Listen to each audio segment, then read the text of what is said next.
I'm so excited to do not the interview this week because I don't have a guest. And it's okay not having a guest and still continuing to do what I'm doing. It's helping me with repetition, it's helping me with getting better at what I'm doing, and it's helping me with discoveries that I don't even have in my mind right now. But I'm sure that by the end of the episode, I'm going to discover something that I haven't even thought about. What's so exciting about this last week is that there's a couple of things that have taken place in the world, and my creative mind cannot help but think always of acting and how these things are connected. I have just watched the first episode of the series on Netflix, Squid Game.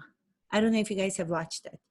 Squid Game, it's a South Korean Netflix series that's been on for some time. And I believe they're saying right now that it's the number one, the most watched. They have about 100 and I don't know how many millions people in 90 countries. You have to watch it if you haven't. I have not seen the rest of it. My excitement was so over the top that I could not help but come and do this episode so I can talk a little bit about the director, the creator of this series. He is South Korean.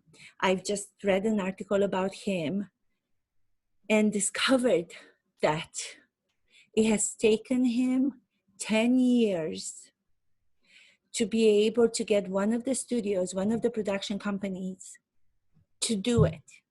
It has taken him 10 years to be able to get one of the studios to believe in the script.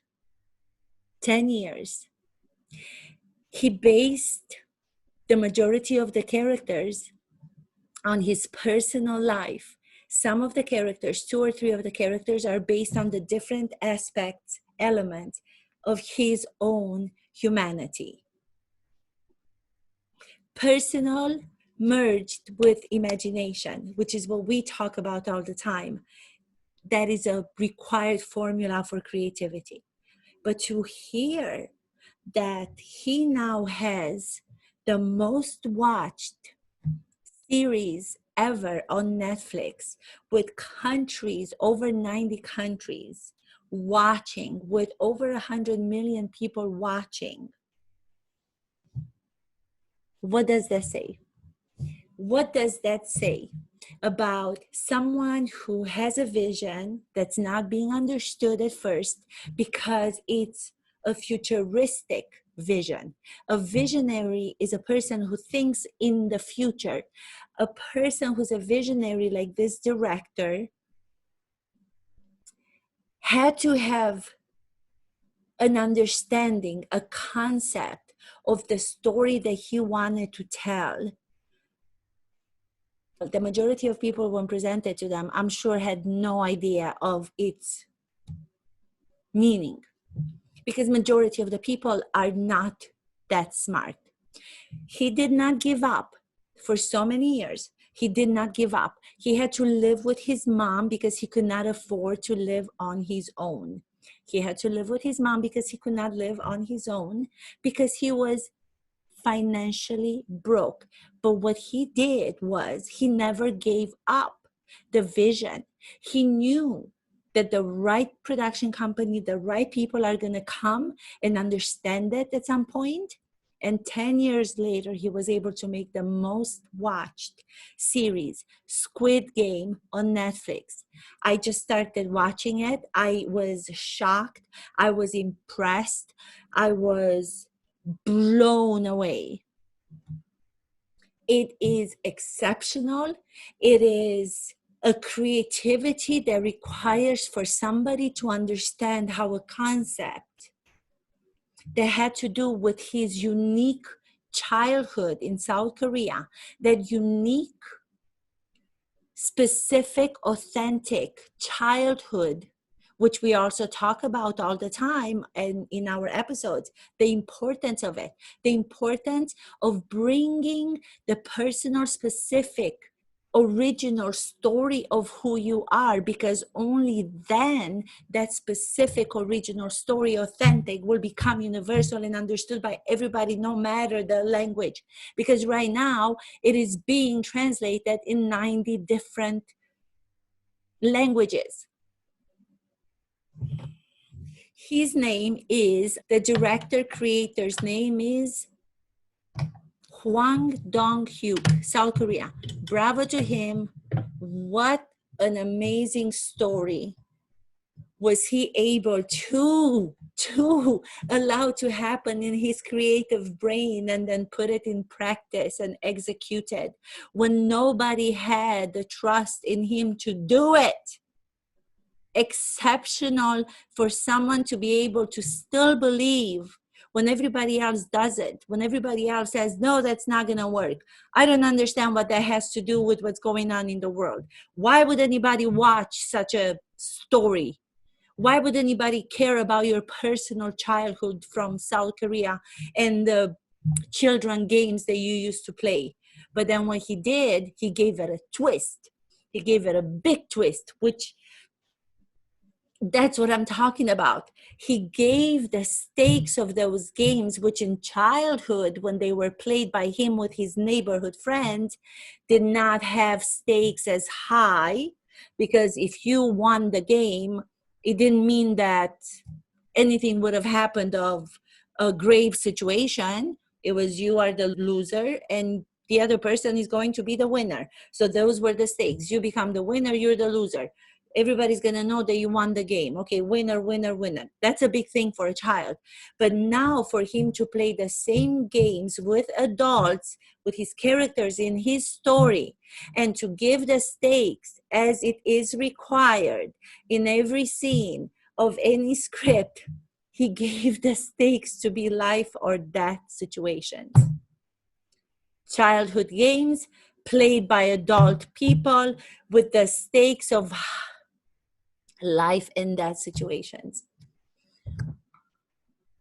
I don't know if you remember, but the previous or the episode before, we were talking about how the training of the actor is so social and emotional, and it requires for us to be psychologists to a level, to be able to understand our human condition, to be able to understand each other as people. Actors are the professionals that deal with that the most. So for him to understand that, and for him to bring that into the story of this sensational series is just exceptional. Bravo to him for sticking to it. Bravo to him for his originality. Finally, there's something to watch that's not being copied, that's not being taken from somebody from before and adapted into a new version because they can't think of an original story, authentic story. Here's this young director who until recently was living at home with his mom because nobody would believe in his extraordinary vision, because the majority of the people are too imbeciles. Yes, I'm going to say it. They're imbeciles. I said it for lack of a better word. I am so excited to go and to watch the rest of it. I cannot wait. Bravo, bravo. Finally, excitement. There's still people out there who believe that originality counts. There's still people out there who will understand when someone has a vision that's not yet maybe for them understood. The people in positions who are able to actually produce such a series. He found the right people finally after so many years, and he was able to do it. You must watch it. You must watch it. Another thing that was happening in this week was the going into outer space of Captain Kirk of Star Trek. William Shatner, the actor who's 90 and now is known to be the oldest man to have gone into outer space in the spaceship that's built by the billionaire Jeff Bezos, who with so much money. Again, bravo to him that he had another vision to do all the things that he had done to make him the billions of dollars that he was able to make, and put William Shatner into space, into outer space, outside of our atmosphere of our beautiful planet Earth. That happened just a few days ago. It was all over the news. The media covered it. And what struck me the most was that when they came back, I think they were up there for about 10 minutes, no more than 10 minutes. They experienced loss of gravity. They experienced I can only imagine, extraordinary vision of the beautiful planet Earth, which is where we humans live on. Our address, we're so lucky to have the address as planet Earth. Imagine that if you were a different planet, which I know they're trying to get to. I'm not going to talk about that right now, but what struck me the most was the fact that when he came back, when they actually came back to Earth, the media was focusing on the moment that they consider to be the most outstanding out of the whole experience, that of William Shatner, who's an actor, and his overwhelming emotion when he was asked, coming back, to describe what he is feeling and how the trip felt for him. As an actor who's done a lot of work over the long career that he's had, his instrument was completely open. So his emotion was very visible. He wasn't holding it back. And it was a very profound. He even called the experience to be profound. But what captured the entire world was the fact that his emotion was revealed in how this extraordinary opportunity to be on the other side of our planet, to be in the outer space, and to be able to understand how we have this amazing, beautiful place where we as human beings live on, and what it means to be a human being, and what it means to be a person of his age, to have been given this opportunity by Jeff Bezos. He started to cry when he was describing it. He even was trying to gather his thoughts as much as he could. He was in the moment reacting visibly with human emotion, which I, as an acting coach and as an actress myself, have seen such extraordinary moments of revelation so many times. And I've always said to myself, and I've always said to other people, and I've always shared with those actors that were able to allow themselves to express who they are, that these are powerful emotions, that people, all people in every kind of profession would gain out of them so much if only they would understand that acting goes beyond the fact that you learn how to act. I've been saying that over and over and over again, and no one seems to get it. And it drives me completely insane because they don't have the insight into that which I just described.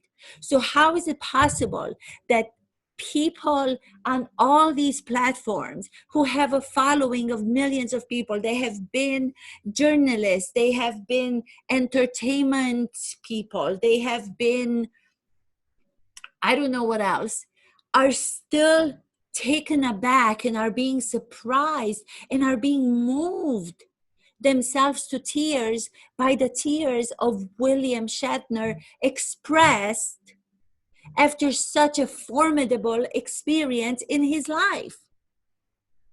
It still drives me insane to think that after so many years acting as a profession and what it does and the profound impact that acting has on the understanding of each other is yet to be understood and not be misunderstood. And given the reputation that it is being given, even by those people who pretend to know what they're talking about. There's people who are doing segments on different television shows, and they think that they know. They are taught to understand acting so they can ask questions of actors and of people with creative mind, like the ones of the director of Squid Game. And they're asking the most stupid questions. They're asking questions like, how was it to be able to interpret a character that's not you? How is it possible for you to play a role that's so different than who you are? Who asks those stupid questions? It's okay for people who don't understand acting and don't pretend to understand acting to speak those questions, but it's not okay for those people that are making a lot of money because that's their profession to ask. And those are the questions that you get from them, because they don't understand that as actors, we are more than just using interpretations and putting interpretations into characters that we play that are not ourselves. We are ourselves because we play those roles. We are not other people when we go to play characters. We bring ourselves, but we don't just bring the self that's visible. We don't just bring the one personality that's visible to our friends in our life or to other people in everyday life. We have to dig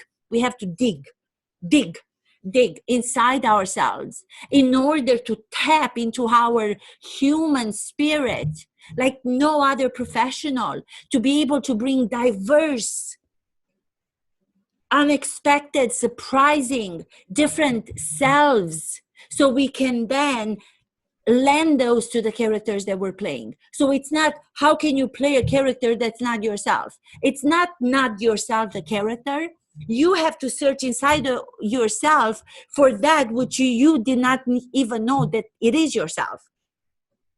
You have to search inside of yourself to find that which you did not know that you are like, to be able to bring to the character. So it's not like you're playing something that's not you, because you're bringing it from you. It's you.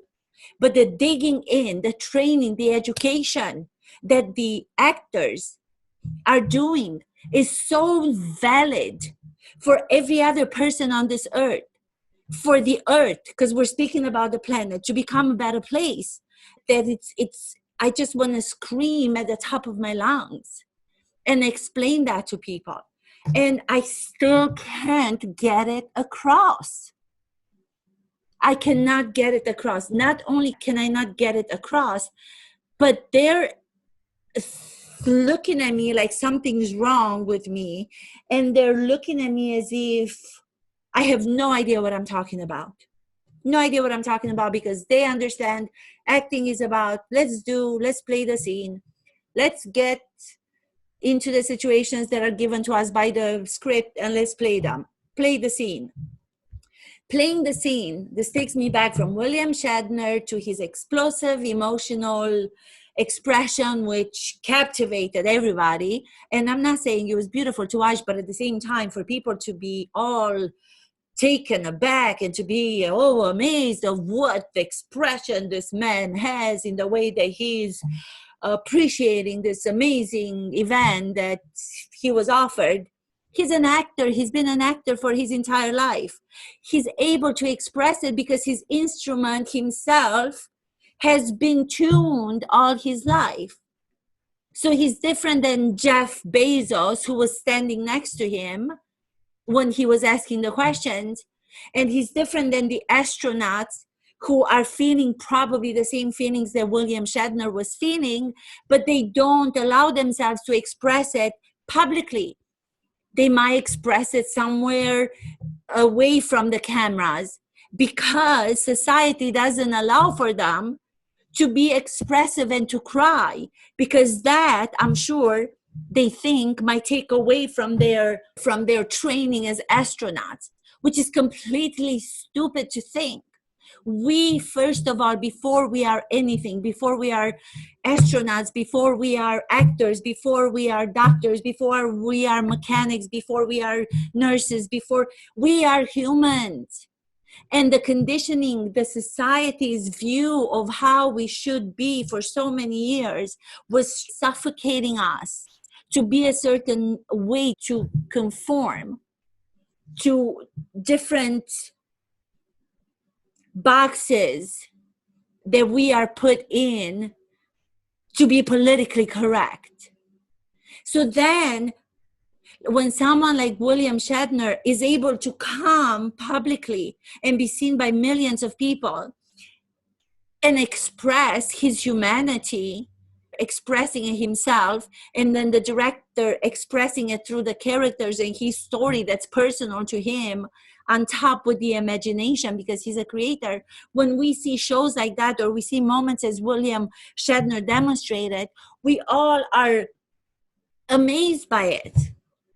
And what's so sad to me is the fact that we are amazed by it, because I think that those kind of expressions and those kind of moments kept private by majority of the people, because they are not made to believe that they are allowed to present them. Those kind of expressions should have already been accepted by society. I don't know why they're not, and I don't know why they haven't been made available. I don't understand, because when you know that those tools from the training of the actors are tools that are going to make the society a better society and do things that are going to unite us as people rather than make us hate each other.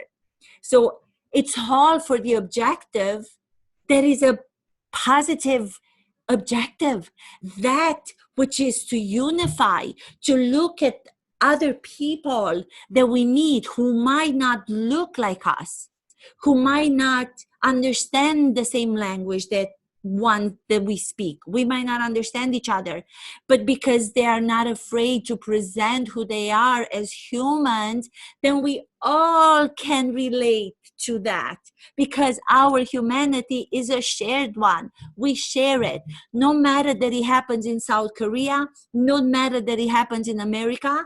We are connecting ourselves and are connected through our humanity, because at the bottom of all things, we are humans.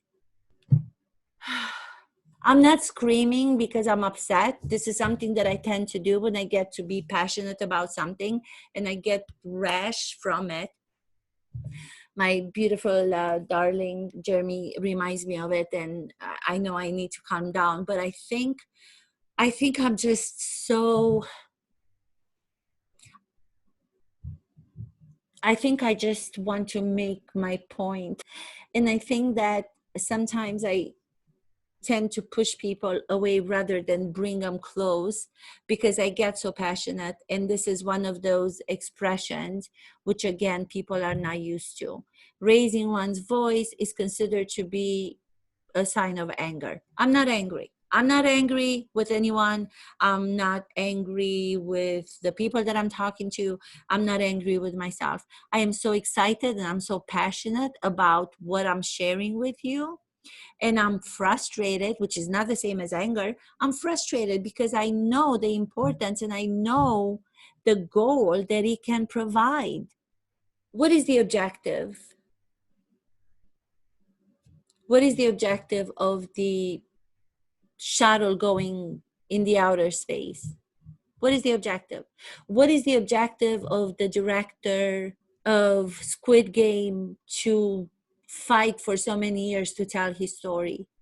What is it? The same objective one has to ask of himself as the actor portraying a character. So for example, if I'm reading a script and I have a scene where I have my partner in the scene, the other actor, let's say the scene is about, I meet This other person, for the first time, I'm going to take it from my personal life to do the same, to kind of give a relevant example of what the director was doing with bringing his personal life into the series that he created, plus the imagination. If right now I were to create a scene about everything that I've described to you so far, and I would imagine that the scene would be between me. Hi, my name is, let's just call myself Maria. My name is Maria. I have this vision in my head, and I am given the opportunity to pitch it. I'm given the opportunity to pitch it to a production company, to a head of a studio. His name is John. What is my objective? I have to ask the question, right? As if this was a scene. I just said it. My objective is to sell my script, to sell my vision. I go into the room, I sit down, the secretary closes the door, she tells me to wait for the person to come into the office. What do? I'm nervous, I'm anxious. The next question that I ask myself, what would happen? What would happen if I do not reach my objective? What would happen? What is the loss if the objective to sell, to pitch my story, my vision, my series, as in the case of the director, the South Korean director, the loss is I would not get it made. He says, no, I'm not interested. I don't see the vision. It doesn't do anything for me. I don't understand that people are going to be interested in it. I don't believe it. I don't believe in it. It's not going to happen. What does that mean? That the loss for the vision to be shared means. What does it mean? It means all of that which my vision would bring to the world, in order for the millions of people to watch it the same way that they're watching the Squid Game. Millions and millions and millions of people all over this globe, all over this beautiful planet Earth, are watching it and are feeling that they can connect to the storytelling. They can connect to those characters, even though they are from South Korea. So they are visually seeing themselves in those characters. They're identifying with those characters in different ways through the different situations that are being portrayed in this genius director's script and story. What does that do on a bigger scale? What does it do on a bigger scale? It makes us realize that we are more connected than not. Like I said before, it makes us all understand that we're not as different as the politicians are trying to make us believe that we are, because they're only going for their own gain and power. So the relevance of having something done, and going back to this director, the relevance of fighting for his story to be told for 10 years makes sense, because the goal was one that he understood was so much bigger than himself. The goal was that he was going to bring something to the society globally, where all of us are not going to care about the language being different. We're not going to care about the look being different, but we're all going to take in those moments that connect us all over the globe. So he applied the same questions that actors ask of themselves when when going into the roles they're playing, into the roles they are portraying.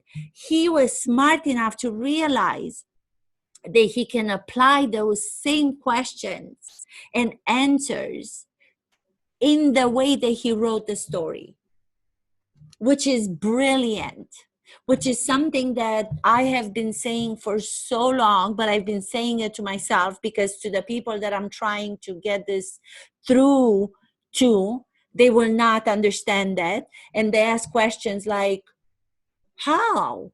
How is that going to happen? What do you mean that's what you want to do? What do you mean that's what you want to do? Huh? What? No, but I don't think anybody, why would anybody understand the show that this director came up with, which has to do with child games, then played by adults in the miniseries. So it's his child games from his personal life in South Korea, played by adults in the miniseries with the stakes so high that they are between life or death. Nah, that doesn't sound like a great idea. That actually sounds like I don't know if anybody's going to understand. Why would anybody understand? Of course, that's a genius idea. Of course, that's a brilliant idea for only some people to understand. But I cannot believe that he actually never gave up. And I would only suggest to those people that have the power to make those decisions of distribution, to make those decisions of production, that they do not have to give themselves the full understanding when they see something, because they will not be able to. But take a risk with somebody like that director. Don't let other directors to try to get their idea across for 10 years. Give them a chance, because they might just surprise you. They might just surprise you and create another Squid Game series if you just would not be afraid. But even if you were afraid, let the fear happen, then give those people a chance, because you might be surprised in the end. Acting is in everyday life. Acting and the training and the education that the professionals, the actors, must put themselves through are required. I'm talking about the great ones, because there's a lot of mediocre, stupid ones that I don't want to talk about. This show is not about stupid actors. This show is about great actors. They have to request of themselves to be responsible with an instrument that is so tuned, that is so found, and that they continue to explore themselves. Talk about exploration in the space, outer space, other planets, exploration of the self. There's so much to be explored here that it doesn't stop until life stops on this planet. How amazing is that? That actors know that they have to do that. How extraordinary and how fun is it to know that you continue to find things about yourself for the rest of your life, and it never stops if you want to. That education, that training, shouldn't that be a manual for every human being? Who teaches these kinds of things to children in schools? They're starting to.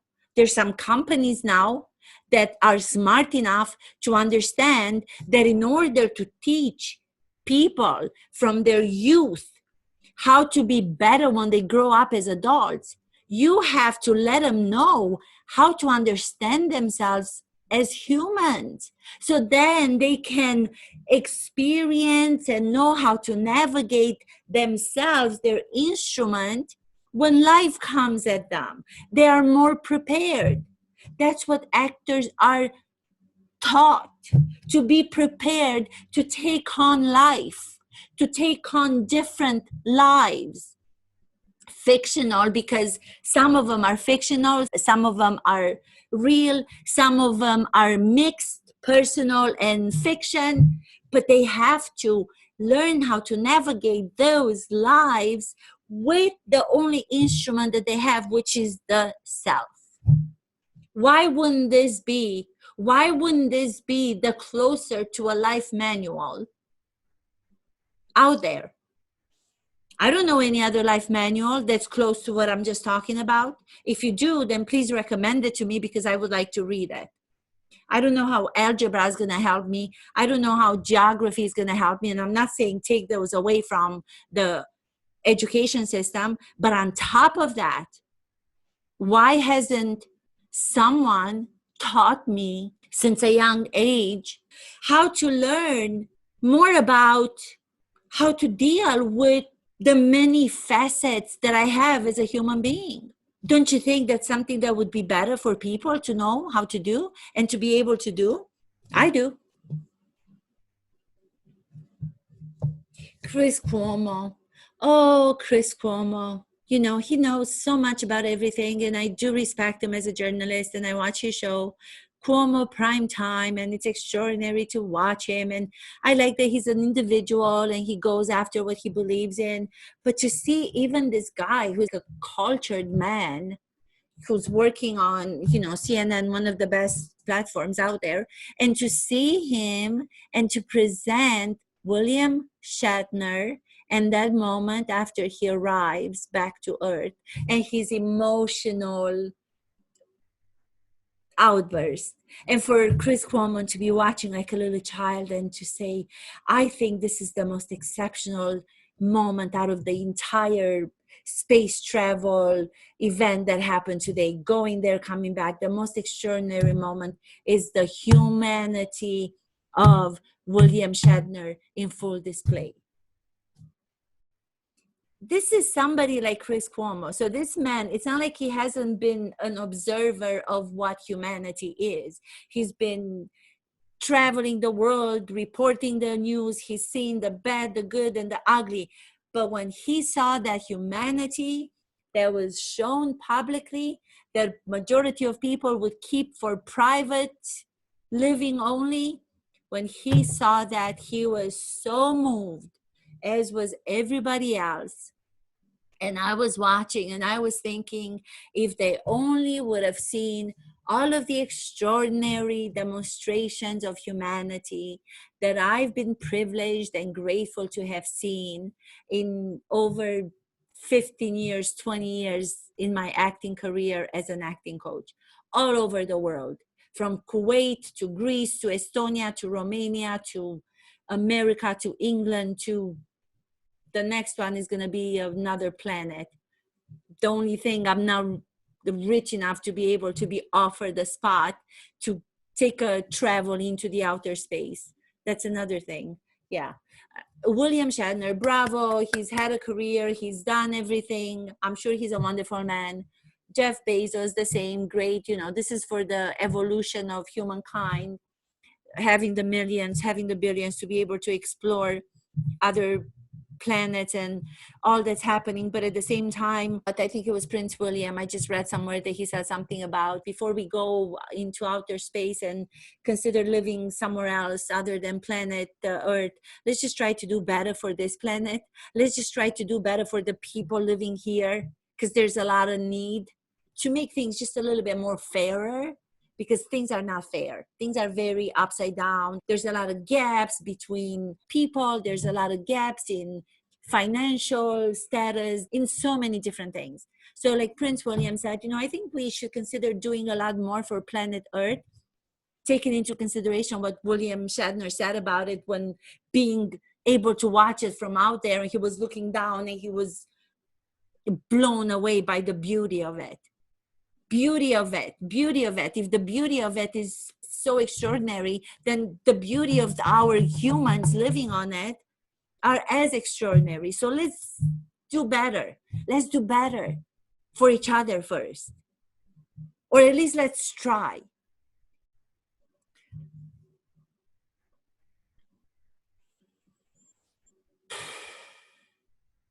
I'm not upset. I'm not upset. This is just my passion in the way that I speak, that takes on a different expressive version of the way that I talk. So for those people out there who think I'm too, I said I was going to talk about the animal exercise. I was doing this, but I still haven't gotten to it. So I promised to get to it. I'm just so happy that I was able to let all of this out. I'm not apologizing for it, because this is part of what we should be allowed to do. For as long as we don't hurt each other, for as long as we don't do any harm to other people, I'm not hurting anybody, because this is the way that I talk. Am I? No, I'm not. Thank you so much. Thank you so much. Oh, watch Squid Game. Watch the moment of William Shatner. Chris Cuomo. Thank you so much, everyone.